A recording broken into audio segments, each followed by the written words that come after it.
মাটনের বিভিন্ন রকমের পদ আপনারা হয়তো বাড়িতে প্রায়ই বানিয়ে থাকেন।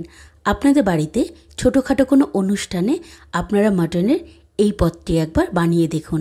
আশা করি আপনাদের সকলেরই খুবই ভালো লাগবে। এই টেস্টি বোল চ্যানেলে আপনাদের সবাইকে অনেক স্বাগত।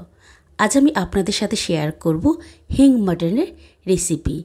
আপনারা ঠিক এইভাবে একবার বাড়িতে হিং মাটন বানিয়ে দেখুন, দেখবেন সকলেরই খুব ভালো লাগবে। বন্ধুরা, রেসিপিটি যদি আপনারা সম্পূর্ণ দেখতে চান তাহলে দেখুন নিচেই কিন্তু লিংক দেওয়া আছে, সেখানে গেলেই আপনারা সম্পূর্ণ রেসিপিটি কিন্তু পেয়ে যাবেন। আপনারা ঠিক এইভাবে এই মটনের রেসিপিটি বানান এবং আপনাদের যে অভিজ্ঞতা আমাকে জানাতে কিন্তু একদম ভুলবেন না। আজ তবে আসি বন্ধুরা, আবারও অন্য কোনো দিন নতুন কোনো রেসিপি নিয়ে আবারও দেখা হবে আপনাদের সাথে। আজ আসি বন্ধুরা, বাই।